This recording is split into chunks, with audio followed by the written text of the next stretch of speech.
సదర్మట్, చెనాక, కోరాట ప్రాజెక్టులు 10 ఏళ్లలోనే బీఆర్ఎస్ పూర్తి చేయాల్సిందన్నారు సీఎం రేవంత్ రెడ్డి. రాజకీయ అనుభవం ఉన్న కేసీఆర్ ఫ్యూచర్ సిటీపై ప్రభుత్వానికి సలహాలివ్వాలని కోరారు. గత ప్రభుత్వం చేసిన అప్పులు ముప్పుగా మారాయని మండిపడ్డారు. బావా బావమరుదులకు రాజకీయ సమాధి తప్పదని హెచ్చరించారు సీఎం రేవంత్. కోరాట కావచ్చు, లేకపోతే సదర్మట్ బ్యారేజ్ కావచ్చు, ఈ ప్రాజెక్టులన్నీ కూడా 10 సంవత్సరాలలో అనుకుంటే ఎప్పుడో పూర్తయి ఈ ప్రాంతానికి న్యాయం జరిగి ఉండేది. కానీ ఏదైనా కారణం ఏమైనా ఉండొచ్చు, ఆ 10 సంవత్సరాలలో పూర్తి కాలేదు. కాబట్టి పెద్దలు ఉత్తమ్ కుమార్ రెడ్డి గారు సాగునీటి ప్రాజెక్టుగా మంత్రిగా బాధ్యత చేపట్టిన తర్వాత ప్రత్యేకమైన దృష్టి పెట్టి భూసేకరణకు నిధులను మంజూరు చేసి ఈనాడు ఈ ప్రాజెక్టులను పూర్తి చేసుకోవడం జరిగింది.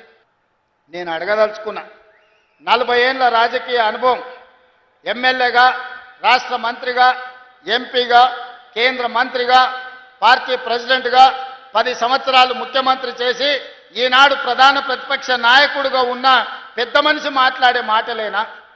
అభివృద్ధి చేస్తుంటే చేతనైతే నీ అనుభవంతో ఆశీర్వదించు, నీ అనుభవాన్ని ఉపయోగించి మాకు సూచనలు చేయి.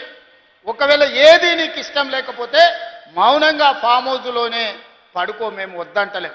వెనకటికి పురాణాలలో మనం చూసినాం, శుక్రాచార్యుని శిష్యులు మారీచుడు, సుబాహుడు అని రాక్షసులు ఉండేటోళ్ళు.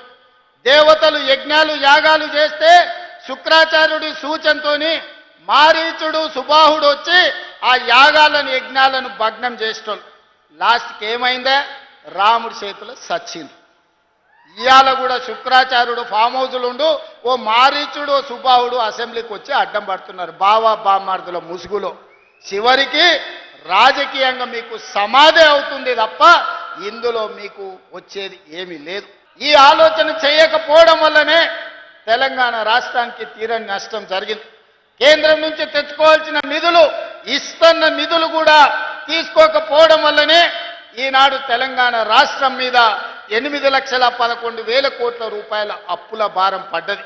ఇవాళ అప్పే మనకు 30.